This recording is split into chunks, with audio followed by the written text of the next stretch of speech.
Hey everybody, how you doing? Dave Fennoy here. Good to see you. Well, actually, I don't see you yet, but I hope it's good for you to see me. I have a guest coming up a little bit later on, an agent, and I'll introduce her in just a bit. But first, want to remind you about Connection Open. It's not as well known as, but better than Source Connect and IPDIDL IPDTL. And if you are joining my mailing list or taking workshops with me, I'm going to be using it, and you'll get a 20% discount from them. And that's a good thing. And also, let me bring this up. I'm going to be doing a workshop online this weekend, Saturday and Sunday, from 10 to 5. Now, this isn't one that I set up. I have a lady I know, Melissa Moats, fabulous voiceover actress, and she has a place she calls a Voice Actor Studio in Las Vegas, and it's a wonderful place for voice actors to train. And I used to drive up there and do weekend workshops, and now the corona has hit. So we're doing it online. So the information is here. Voice Actor Studio, Dave Fennoy's character development, and video games and interactive entertainment. All virtual. That's right, you don't even have to wear a mask or gloves or anything. That's Saturday and Sunday. I know it's short notice. Full participants, $450. But if you want to be a fly on the wall who will get to see and hear it all, it's only $129, and you will get the full my PDF, voice acting for video games, and all the scripts that we'll be working with. So there you go. All right.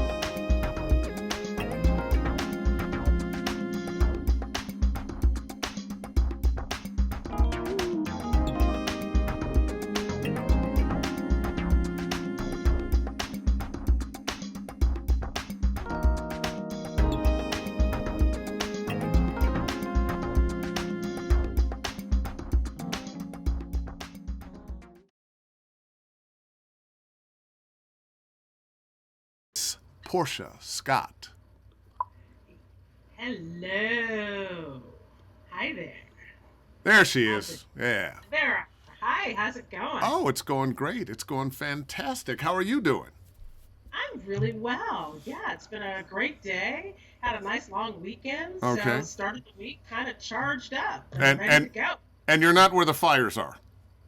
I am not, thankfully. Wow. Yes, I am. It's been crazy, and every time we get to this part of the year and the fires are going, I get lots of caring messages from friends and family across the country wanting to know if I'm in it. I used to live in Altadena and Well, was in it one year. The house behind me burned to the ground. The one next to it oh my burned to the ground. goodness. My house was catching on fire, and the fire department got there and put it out before it could do more than $50,000 in damage. But man, global warming ain't Yeah, serious no business. My joke. sister up in Oregon though is there's she's keeping a close eye out because it's close. It's like two counties over from her, so we're a little concerned and sending out some prayers for her and her family, and that they will be spared. So a And little worried. prayers and good wishes and luck for anybody who may be joining us right now who might be near those fires because it can be devastating and they can turn on you very, very quickly. Yes. Okay, well, let's talk about you. Uh Um, oh. Everybody wants an agent. Everybody wants to talk to an agent and find out, how do I get an agent? How do I work with my agent? But before we get to that, how did you become an agent? What was your path that led you to where you are now? Sure. Well, my path is background is as an actor. So I spent many years, I went to NYU, Cal State Long Beach, 2 degrees in theater, and so that was my field of choice. I lived in New York until about 1990. I moved back to LA, and then I was, full forward and trying to pursue a career as an actor. Some things changed. I did a one woman show, and it went very well. And then I took a little holiday to Jamaica, and I broke my ankle. Ow. And so when I came back, I was like, just a complete change of life. Breaking that ankle really reset my life and had me sort of look into what would be next for me. And I look back at the show that I did, Secret Diary of Sandra Woodward, it was called. Hmm. And I was like, what did I like about that process? And I said, oh, development. That's it.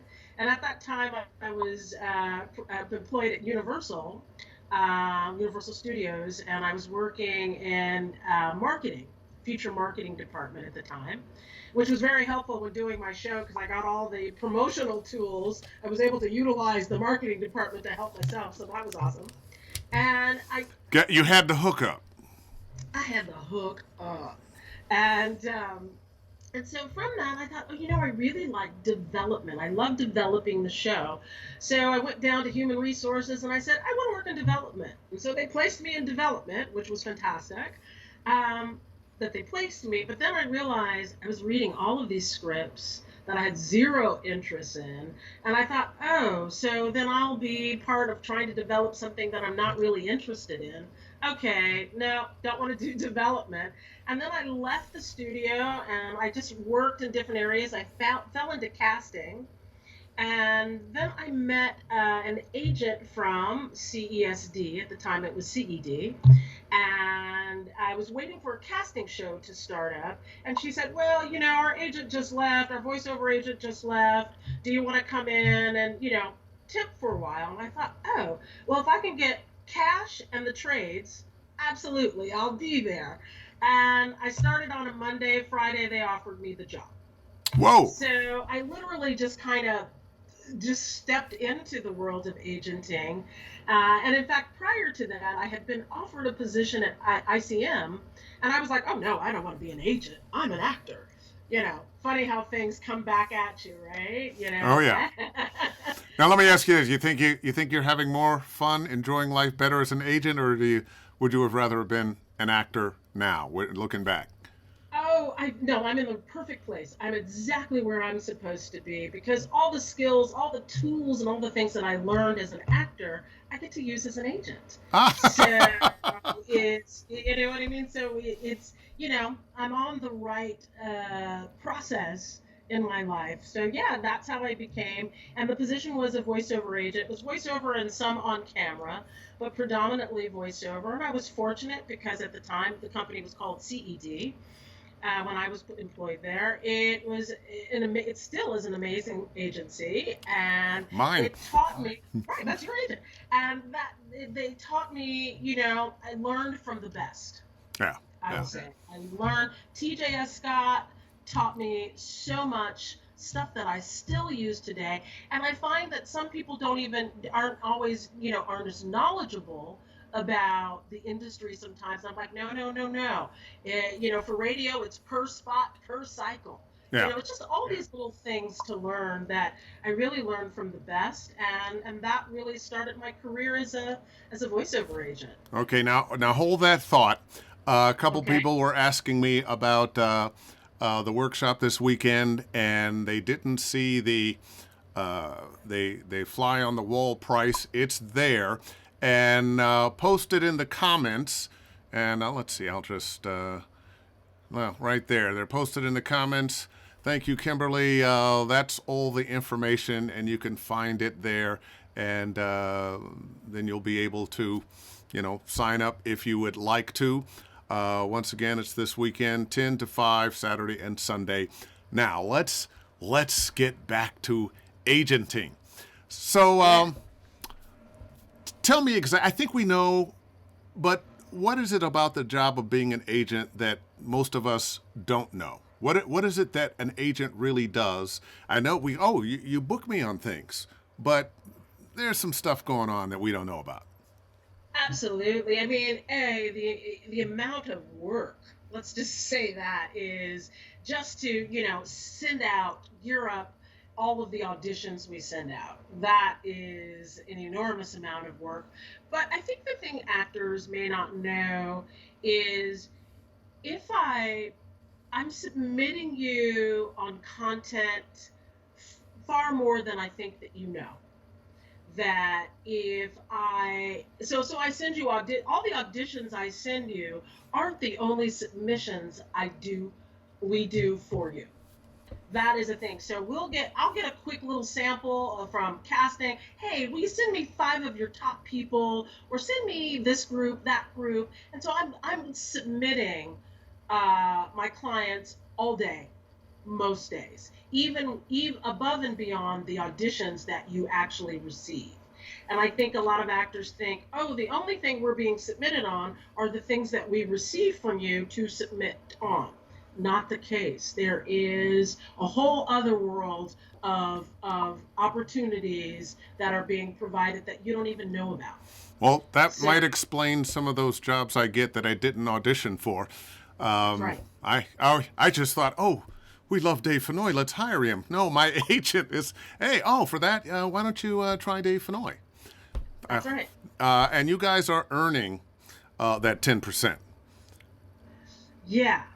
So what do you think about the pay-to-play sites and where the world in voiceover and representation is going? I mean, you actually represent talent. The pay-to-play sites are actually more the agents for the people buying your services, and they're trying to sell you for the least they can. I guess I editorialized a little bit there.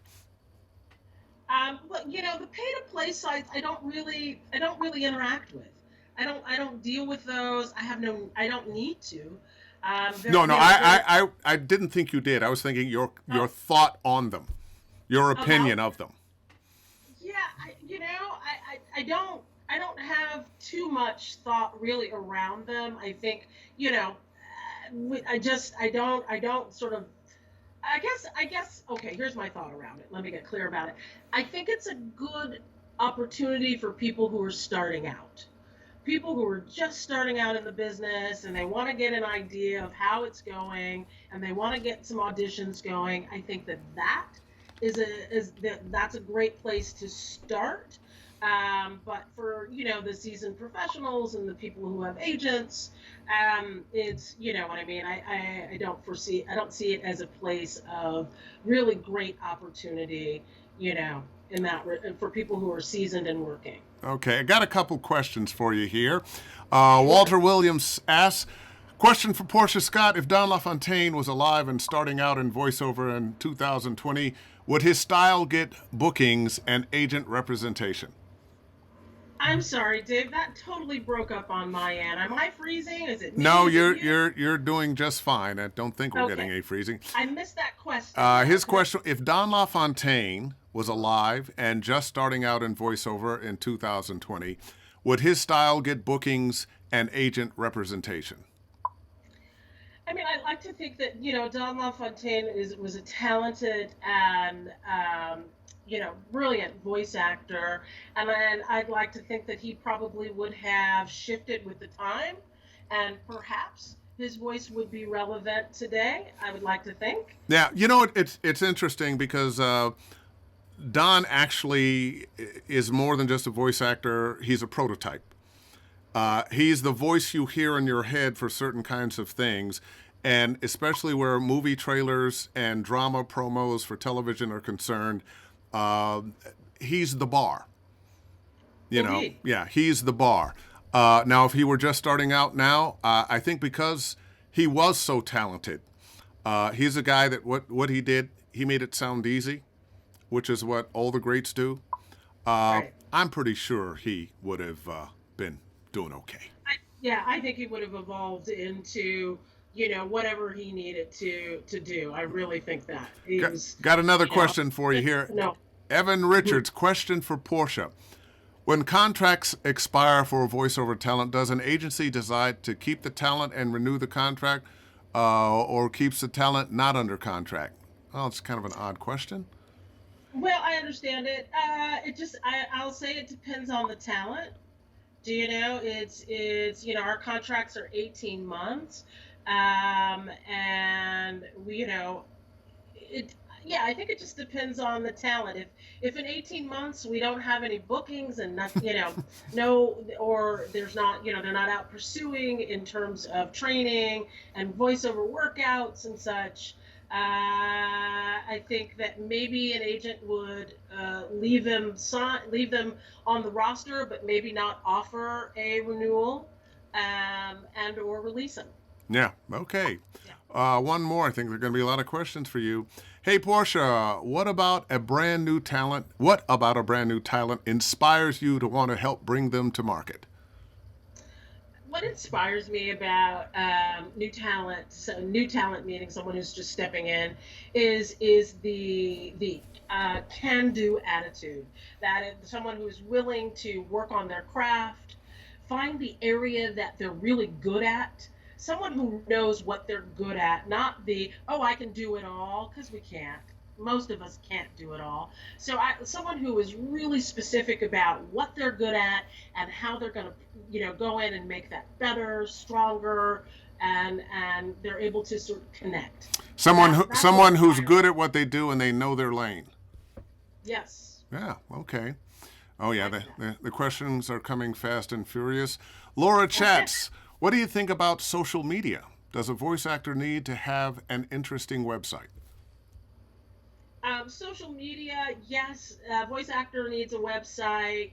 I love when I get submissions from actors, and I have a website. If I like what I listen to, and then I can go and see more, and then a website is there for me to access, and I don't have to YouTube, IMDb, and Google. That it's all right there for me. So absolutely love that. And social media across the board, all of the platforms are essential to our business these days. Yeah. So I've found that huge fan. sometimes, especially video games, cartoons, one of the criteria for hiring you is your social media following. Right. Might not be the only thing, although with some non-actors that end up with jobs, it is the only thing, for better or for worse. Um, Right.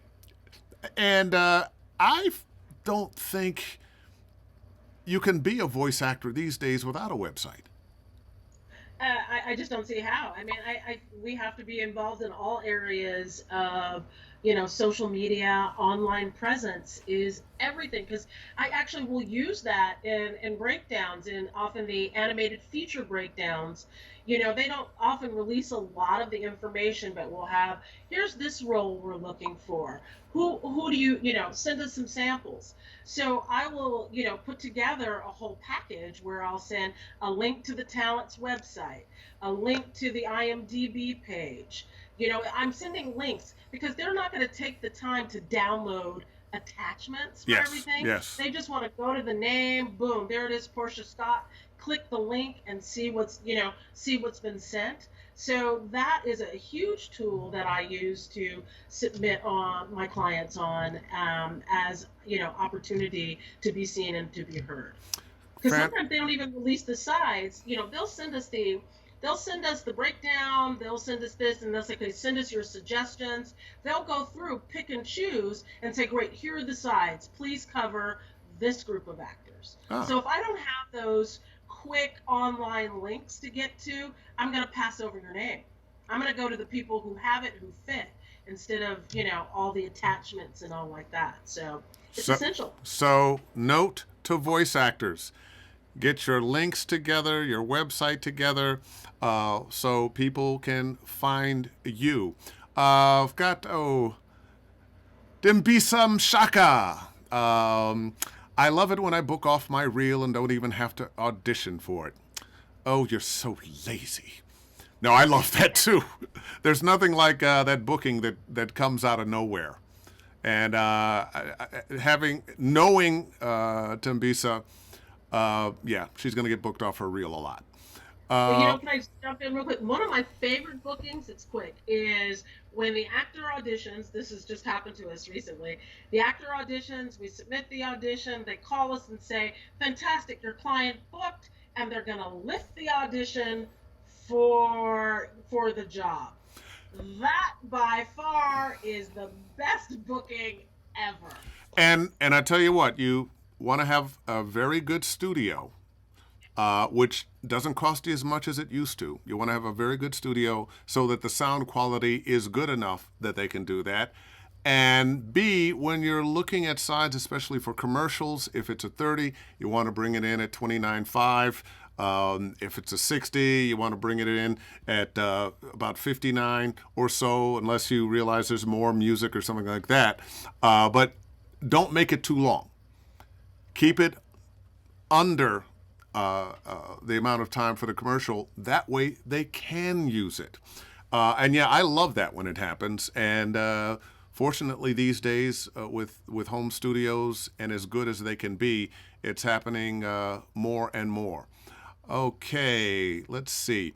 Well, listen, let me ask you this. What's the one thing that we actors do that it annoys the mess out of you? Thinking you can bloody do it all. That makes me crazy pants. Is like, no. It's once again, it's stay in your lane. And I don't want to sort of knock down what's possible, but ultimately, it's going back to, oh, so and so's reading on this. Oh, so, I saw this, and I'm like, yes, we were working on that, and I'm not submitting you because you're not right for that. So it's What do you just mean like I'm not right for that? I can play anything. you can't do it all. We cannot do. If there's one thing people really take away from tonight is knowing to be in your lane and be brilliant in your lane. The amount of work it takes to just be brilliant in your lane, not as opposed to I can do promos, trailers, narrations, animation, commercials. No, you can't. You just can't, and that's okay. Well, who says we have to do it all? Be Mm. brilliant. Just be brilliant at what you do. You know, That's the takeaway. a little bit of a bone to pick with that because I have a career where I do all of that. Now, what I have noticed from time to time is that I will have a few years where TV promos are the majority of it, and then animation's the majority of it, and then narration comes, and then commercial. It's generally not all at the same time. There's always one thing that I'm doing more than something Right. else. In the last few years, the notoriety has been for video games. I haven't stopped working in those other areas, but it's never been, oh, everything is running the same way. And I actually suggest people find the areas where they can work beyond just one, because sometimes things dry up in an area. Sometimes, especially if you're working a lot in that area, they may get tired of hearing you for a minute. Right. But I hear you. I usually agree with what you're saying. In a guy of my age has no business playing somebody that's 20. Correct. 20-year-olds shouldn't be playing 50-year-olds. But okay. You get to play in a lot of different lanes because you're just exceptionally talented. But not everybody is that, and Oh, that's okay. I'm not. oh. Look at you. I mean, you do. That's the beauty about what you do and who you are, but not everybody has that. And really it doesn't mean that anyone is less than. It just means that we are where we are in our career and in our life. Yeah, And so yeah. yeah. I got another question here. Malik Berger. Ha Oh, I ha. know her. Uh, Hi, Por- baby. Portia and Dave, when do you think it's time to hire VOPR? Ooh, Malik. Ooh, Dave, you take the lead on that. Well, I'm not sure it's ever anything you have to do. Um, I don't have VOPR. It's pretty much a do-it-yourself world now, I think. And the thing that is your PR is your social media, how you show up there. And everything that I do in social media, I don't necessarily recommend for everybody else. I get very political, and I think there are people who, rightly so, should concern themselves with alienating one side or the other that may not hire you. By the same token, I think because I'm very political, there's my side hires me a lot. But I think you need to give yourself a presence. You need to be your own PR person. Now, maybe you're hiring somebody to help you with content of your social media PR. But I think you're the one that's going to have to make those posts every day, unless you're making a lot of money. A lot of money. Yeah. I would tend to agree with that. I think bringing in someone to maybe help you organize your social media. I think you need a website. Speaking of websites, so Malik, I would say that is the first place to start is getting a website, and maybe you bring in a PR person to help you with a website, your online presence. That person maybe that can kind of do what they do, that magic thing at Google where your name kind of comes up at the top or something of that nature. But once you've hired someone to do that, I agree with Dave. It's a day in day out management of your online presence yourself. Yeah. You maintaining it and boosting it. And then, Malik, you've just booked a really big show. So, maybe, we bring someone in to sort of help you find ways to highlight that on your social media. But my first thing is going to be let's start with a website Yeah. and build out from there, my dear. And what would you suggest the parameters of that website should be? What are the things that come to mind that you would say, make sure your website has this? Oh, yeah. Make sure your website has a history of the because you've got a really nice body of work throughout your years as a voice actor. So make sure that it has some of your historical work on it. Make sure it has some of, it should really have. Your website should be present the brand of who you are. Yeah. What's the first So, thing people should see? what the first thing people should see? Um, Oh, I was gonna say, some sort of image of you, but then again, in the world of voiceover, we're You now don't. we're in Yeah. this, yeah. So in this weird place, it's yes and no. I would just sort of the first thing people should be able to see and hear is what you do. Yeah.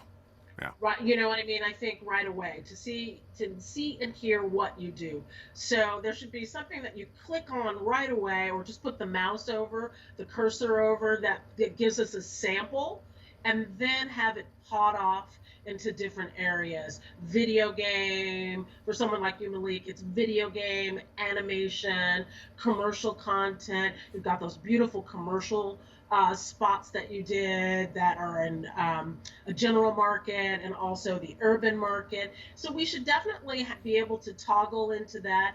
And then I want to know a little bit about who you are, a little So bit have about, something you could click to find out what your history is. yeah. It's interesting when I'm talking to people about websites for video games for voiceover. I always say, well, I read a book when I was doing mine called "Don't Make Me Think," which unfortunately I think too many of us have subscribed to. But you know what? People have short attention spans. They don't want to work too hard at finding those things. So you want to be able to, on that first page, they want to see your demos, be able to just click them and hear them, get in touch with you or your agent without leaving the page, and something as professional looking as you can afford. There's some old technology in websites, and just like fashion, you have to update every now and then because Yep. the look changes, and you want to keep up to date and cool. Let's see. Current. Want to be relevant and current. Yeah. That's what you Oh, want. my buddy Luc de Villars. He is in France, checking us out right now. Wait, Portia Scott, was it you working on the Bittelberg show? It was a pretty neat middle finger to the Shadow Society with class and panache, and I would love to work with you. Save me from all this bad guys and screaming monsters roles I have. Okay. Yeah, she'll be popping over there to France right away. No, Luke's a Yeah. great guy and a good friend of mine, and I am honored that somebody in Europe is checking me out on a Absolutely. regular basis. As soon Uh, as we're allowed to go to Europe, that yeah, is. well, we can't. We We're not can't allowed even right now. Jonathan Orara, question. As an agent, what information would you like to see in a voice actor's resume document? Is there a template you would recommend? I'd like to see the true facts of what you've done. A template is your name, how to get in touch with you, your union status, please. And if it's non-union, just say non-union. That's okay. And just your credits, your most recent credits at the top, going down to your latter credits towards the bottom. That's it. And any kind of special skills. Do you voice match? Who do you voice match? Anything special. Do you sing? Are you a tenor? Are you a bass? Alto? Just your actual skill set. One page, simple. And the skill set with your voice. That's right. Yeah. All right, Miss Laura chats again. Is there a market for foreign languages? There is. It's not a market that coast to coast voiceover we really have much opportunity in. So I don't have a huge, I don't have a huge offering here for that. Mm-hmm. But I know there is a very big market for sure. Dubbing. We do dubbing, but in the reverse, we do all the American dubs. So we do a lot of that. But in terms of foreign, I'm not going to be your best go-to on that for sure. Dubbing has gotten very, very big. It used to be a thing that your Latin friends did, or if you were American, you were doing anime. But now there's so much dubbing in a variety of Oh yeah, languages, and American actors dubbing European shows, South American all of that's shows. happening now. Yeah, Netflix. a lot of that's Netflix, happening. Yeah. Netflix has, oh my God, we're working on our actors are dubbing from different language into American, both adults and children that I'm actually, because I represent both adults and youth, and tons of that's happening, and Netflix is kind of the grandmaster Yeah, at it right now. I have a buddy, a Latin brother that, I mean, he's been doing this for years, and I'm going to get him on here too because I think dubbing deserves, some space. Yeah, Hey, absolutely. Thomas, what's going on? Question: what areas are you currently looking to fill? Wink, wink.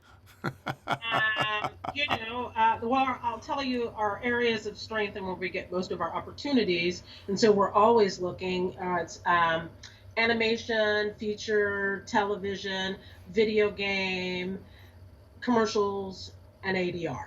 Okay, That's it. which brings me to a question.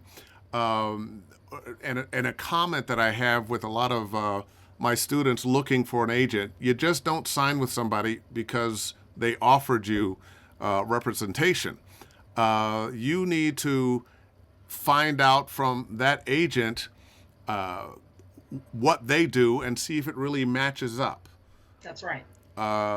So I get you've got to submissions too. interview and ask questions too. It's a good question because I get submissions for people with these amazing promo demos or audiobook demos, and it's just like that business really that's not an area of strength for us at Coast to Coast Voiceover. So it just makes me go, oh, you didn't do your research. And I have a question. Audiobooks is the big wide open door for people right now. Uh, but I don't know how many agents are seeking out audiobook work for their clients. When it comes, I've had it come to me from my agents, and I famously said I've done 3 audiobooks. I hope to never do a fourth. But oftentimes, audiobooks are hiring character actors to play parts in the audiobook, and I'm happy to do that. Uh, but I don't think agents are getting much of that work. The margins aren't that great. Yeah, I feel like that's the kind of work maybe that actors seek out for themselves, and they get a couple of clients and publishers, and they're just sort of on the dial up. hey, we're doing this next book. Would you be interested? I Yeah. think that's how the work goes, but it's certainly not an area of strength for us at Coast. Okay. And oh, nausea. What's going on? Hey, Uh, nice. Hi, honey. Portia, Dave, from an agent's perspective, what are your thoughts on processing the audio on auditions? Hate it. No, come on. How do you really feel? Yeah, I'm not a fan of anything processed. I think that, you know, yeah, just not a fan of it. I don't see why it's needed. Yeah.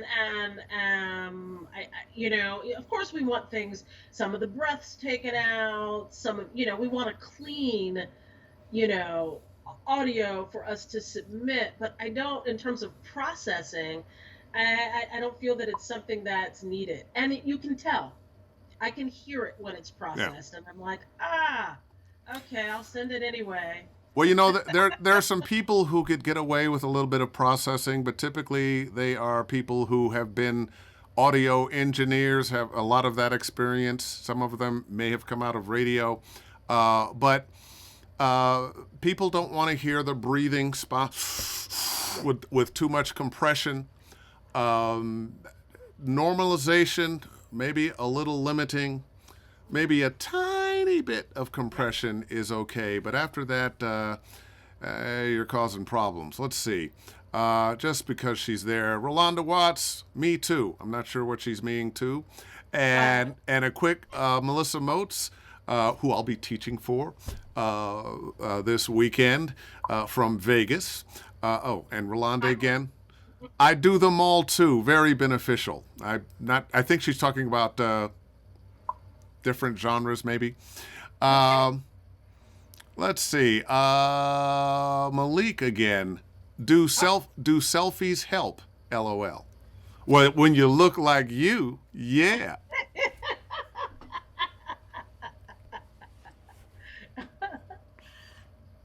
You're not gonna answer that. Wait, I don't wait. So do selfies help? Selfies? I don't understand. I probably she's talking about in her social media, in on her website. Sure. Oh yeah, absolutely. Well, Yeah. absolutely. People get to hear you. They get to, if you're doing a selfie video, picture, absolutely. And when you have your looks, my dear, why not? Yeah. When I first got in the business, I would not put my picture on things because I wanted to have a general market career. Not that I was opposed to doing ethnic work at all, but I didn't want to be limited to ethnic work. But I guess I've been around long enough, and at one point after I grew these, my agent said, "You know what? It's a thing now. It's part of your brand. Use it." Uh, Well, I totally agree with that. I mean, years ago in the industry, it was the kiss of death to put your image with your voice, right? Because you wanted people to not be influenced by sight, but by sound. So the business has done a complete 360 because now I even see some voiceover demos have image to it, yeah. and I kind of like it. Yeah. Actually, I kind of like Well, it. we're a different society now. Yeah, things have changed. Let me get Thomas again. Machin. I'm an old fart, but I tend to get roles for those much younger. Seems like it's not so much about age as it's what you sound like. Or am I a freak and totally wrong? I'll go with freak. I'm okay with that too. Yeah, no, I think you're right, Thomas. It is how you sound. That's why we break things down in the 25 to 35 sounding category. If you sound in that range, but you maybe are 24 or you are maybe 37, you're still sounding within that range of age, and that's kind of how we do it. It's 50, when I'm working with the kids, it's 8 to 10 sounding, and then it's 12 to 15 sounding, and then it's 16 to kind of 18, and then 18 to 25. That's how the categories break down in terms of how you sound. Okay. So no, not so freaky. Okay. Trakina White, what is the role of a VO manager versus a VO agent, and is it beneficial to have both?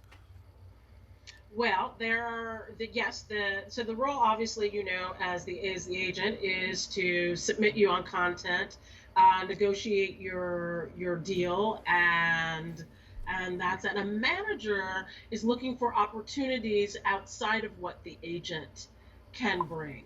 So a manager can look for things or projects, production companies, studios, animation companies, ad agencies. The manager can go out and do that foot soldier work that the agent doesn't have time to do. So that's the difference. The commission is typically a little bit higher for managers than it is for agents. We're by the state of California, we can only take a certain amount. So we are franchised with the state of California, whereas managers aren't. So there are typically, please don't anybody yell at me if I'm wrong on that. Typically, that's the case, and I do think it's beneficial. I have a handful of clients who are with me and that also have managers and opportunities managers have brought to my clients that I haven't been able to secure. So it's a good team if you can get the right manager to help you along there. So yeah, Trakina, definitely. Sounds like good advice. And Nita Charisse, this may have been covered, but how does one get an agent? Do I need to have done a certain amount of work? Now, this is the question everybody wants answered. So ideally, you have to. So really, that's a question that I can answer, but it's also you have to look at where you are in your career, right? If you're just starting out in your career, you're not going to go to maybe the bigger, top agencies because they're going to want maybe talent that has a little bit more season, depending on how good you are, truthfully. So there's that. So you're going to do your research and find out where you fit at what agency, and you're going to email that agent and send your demo and send a very short intro in the email and attach a resume and just keep targeting that agent. Perhaps find out where their online presence is with the agency. Follow them, sort of look to see, do your research, do your social media research on the particular agent you're trying to target, and make sure it's the agent that you can fit, not the agency that you aspire to, right? But an agency that is realistic for you. Some agencies handle just non-union talent. Look on the Voiceover resource guide. Go through there. All of us are in there, most of us, and look to see where you fit, and then target where you fit. That would be my best suggestion in terms of securing an agent. Okay. Lamar Gully, when listening to commercial demos, what variety of reads are you listening for? What makes up a good commercial demo these days? Range. So if you've got, say, 7 spots on your commercial demo, make sure they're not an imprint of the same thing. And if it is, if you have a particular kind of voice and your range is perhaps more narrow, but you book a lot, then send that in the email. Send that in and say, hey, listen, this is my range. This is, my feel, my vibe. These spots are live and active spots, and they may sound similar, but this is my brand. Then I know what I'm listening for. Otherwise, if that's not, just make sure there's range, and there is, we're entertained. Yeah. I mean, to be quite honest, that we're entertained. I think a lot of times people don't quite understand that they're just trying to get something with, oh, I've got this and I've got this and this. But if you can make it some kind of story, don't make it like, oh, yeah, we went from there to there to there. Not necessarily that you realize is a story, but takes you on an emotional journey of some kind. I think you need to hit a variety of groups of advertising, fast food and automobiles and medical and financial, uh, national retail. There's a variety of things and things that are specific to sounds, what your voice sounds like it speaks to. Absolutely, and to make sure that and having an understanding about advertising, right?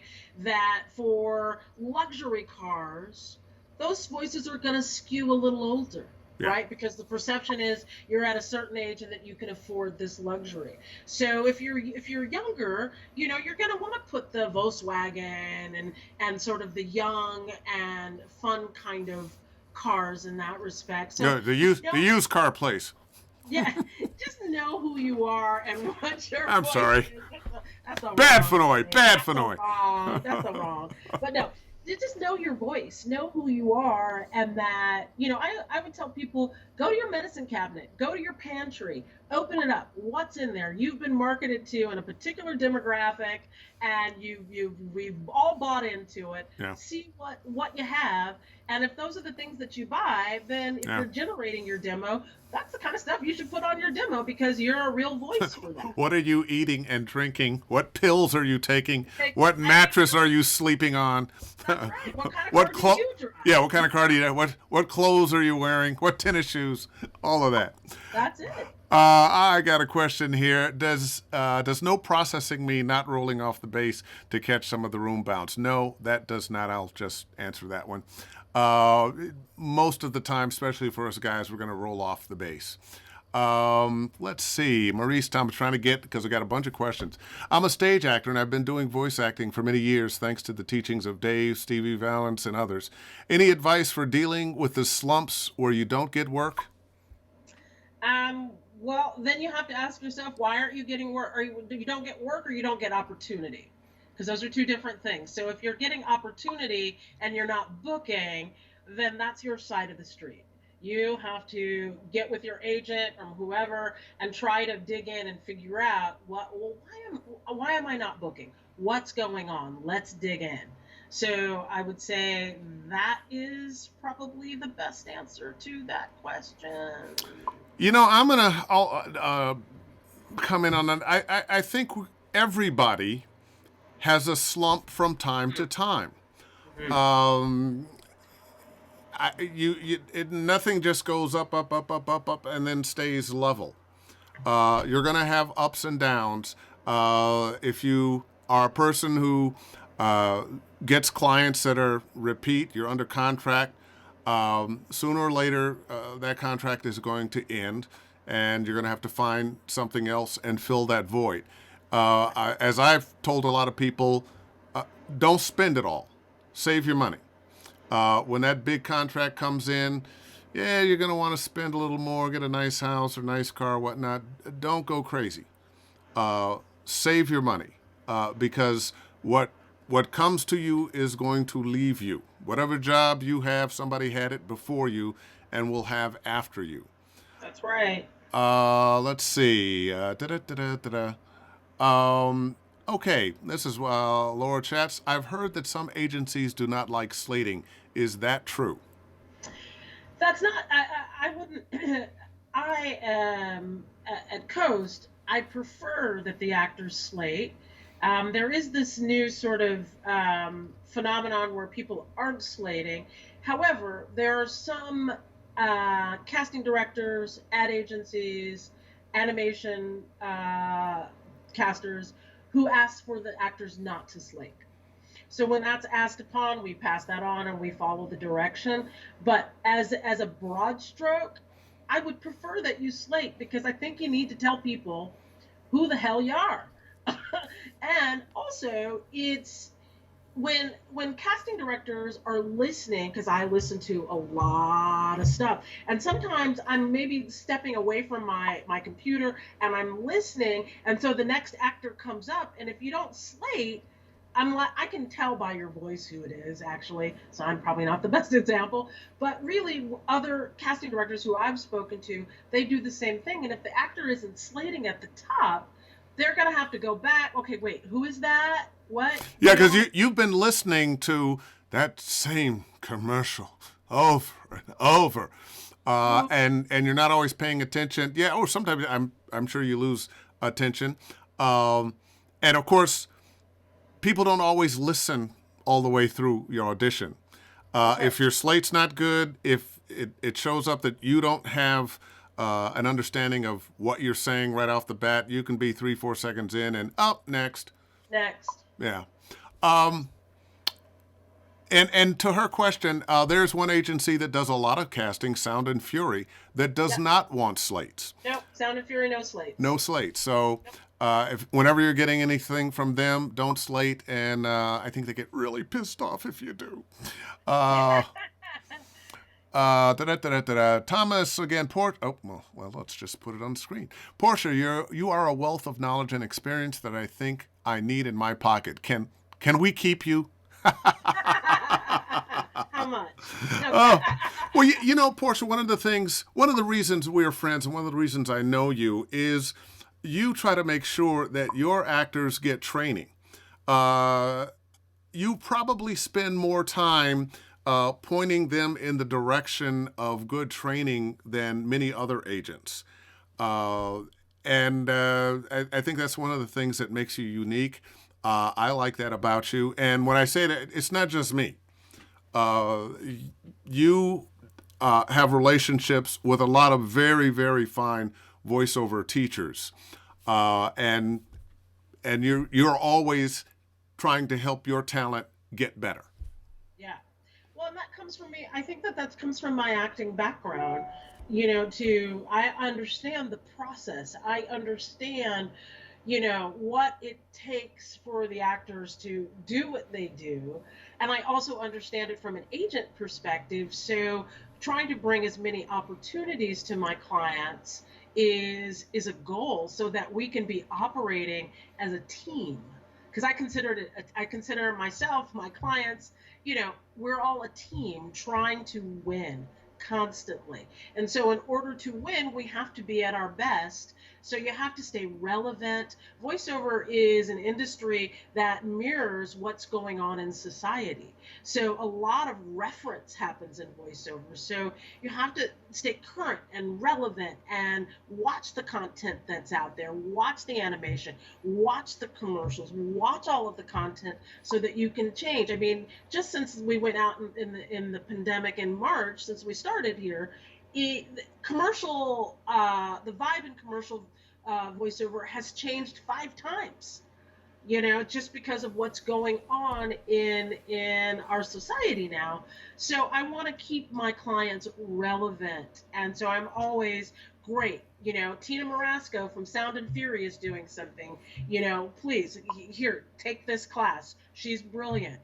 Dave Fennoy, take Dave's class. All of contacts and people that my buyers that I know, I'm always on the lookout trying to bring them and get my clients exposed to them so that they can take their wisdom and knowledge and use it to become better actors. Yeah. So that's my charge there. That's what I feel to be important. And like I say, being an actor, I've brought everything. You bring everything with you in your life. Nothing is ever a waste of time, really. Things that you've learned, things, if you career switch, you still bring that information from what you've done previously with you. So that's my primary interest in helping my clients get those opportunities. Okay, real quickie here, Philip Buckeye Believer Thomas. What's the average time you represent your clients? Help them land one big role, lots of smaller ones. Well, we sign everyone to 18-month contracts. So, at the very least 18 months. I listen, I have clients that I've had since my previous, I've been at Coast to Coast now. Ooh, I think today might be today is my anniversary at Coast to Coast. I think I've Oh, been there 11 woohoo! years. Congratulations! Yeah. 12 years. don't know, 2008. Somebody did that. So, so yeah, I think my anniversary is today. So, you know, right? Did I answer the question? Yeah, you did. That's the first time I've gotten to use that sound effect. Oh. Oh, let's see. Joshua, hi, Dave. Hi, Portia. Don't know if this was covered. Do you listen to every demo you receive, or do you go by recommendations of your current roster only? And wow, because people will send in their demos, and it's like they went into a black hole. What's up with that? Well, if you saw that my inbox had 22,000 messages in it, yeah. If you saw that my inbox has 22,000, I wish I could screenshot it and screen share I could, but who cares? I can't figure it out that quick. But seriously, there are currently 22,000 messages in my inbox, and a lot of that I keep as reference to refer back on jobs, so they're not all new. So I really kind of listen to them. If I have a free moment and a couple have popped up, I'll listen. But other than that, there's just no way I could possibly. That's a career on itself. I could hire someone just to sit and listen to demos for me, just because I just don't have that kind of time. We have, we process hundreds of auditions. Yeah, it probably helps if whoever is sending in that demo, either it's coming in from with a note from me or somebody like me, or a casting agent that likes them, or they booked a job and, well, here's my demo, I just booked this, I'm looking for representation, I've got a 10-year contract with this company and I just need somebody to give 10% to. Absolutely. Put that in the subject matter and I guarantee it real quick. Oh, Thomas, you've got great questions. Danger, loaded question. Who do you recommend to get a commercial demo made? Chuck Duran. Love Chuck Duran. Love Mark Grau. I believe Malik Burger's Reels. They produce demos. Jordan Reynolds, J. Michael Thomas. Sorry. Collins, right? J. Michael Collins. Yeah. Nancy Wolfson. Yeah. There are a lot of good people out there. Make sure when you do it, it's a partnership. Sometimes if you're not really sure who you are yet, you might not be ready for that demo. Yeah, that's right. Let's see. What if your voice is 19, but your tastes are 45, going on 80? Well, if you sound like you're 19, you got to do stuff that fits 19. Yeah. And you personally can handle your taste on your own. But in terms of building a career, you gotta go with what you got. And I hope she's not talking about the men she dates. Sorry, bad sense of humor. Get into a workout group and study your craft. One of the things I did early in my career was get into a voiceover group, workout group. Everybody in that group started working shortly after, and one of the good things about it was you had people who understood the journey you were on, that when things weren't going well, you had somebody that would understand, and when things were going well, you had somebody that appreciated your success. So I highly, highly recommend voiceover workout groups. Absolutely. And let's see. Real quick, we're going to wrap it up here. Virgo Phillips, train, and keep training. An Olympian never stops perfecting their craft. I say Meryl Streep still does chair exercise. Meryl Streep comes from the acting school of method. She still does chair exercise. So I'm telling you, you still got to get it going on. You still got to get it going on. Tom Bromhead, great advice about having the contract. Take heed, young'uns. Getting some thanks you. Oh, Ellen Dubbin, great one tonight, Dave. Thank you, Ellen. As a matter of fact, I'm gonna get you on here one day. Lonnie Manella, somebody else I would love to have as a guest. If you do two different character voices, which voice do you slate with? That can be difficult. So if you're doing if you're reading one character on, well, that's uh, I think what she's it's talking about, you've got a character, but you do two different voices for that character, because oh, this could work and this could work. Do you two slit? different two different tracks. So Okay, it's one email, two attachments to your agent. either Well, that I mean, or however your agent does it, but for me, when it's so if you're doing two different runs, right, on it, and you have take A, take B, different voices, then I ask my clients to send me, send it back with one email, two attachments, and label one of them as the alt, oh, so that okay. I understand that, oh, okay, you've presented two different options for this role. I can take a listen, and sometimes, if they're both fantastic, I send both, and if one is better than the other, we send the best. Well, that's interesting because if I have two varying takes, diverse takes for the same character, I just put them both on. But how I would slate would be in my voice. Right, right, So I don't, Well, how come you didn't put it in my voice? You put me on there. right, right. Let's see. Theodore, do you think there's more opportunity now for people that have wide vocal range, can do many different character voices, especially with the rise and popularity of dubbing voices in audiobooks? I just say, as long as you're a good actor, Yeah. Uh, as long as you're a good actor and doing those range of voices, sure. I can recall some range of voices from some cartoons from the 60s and 70s.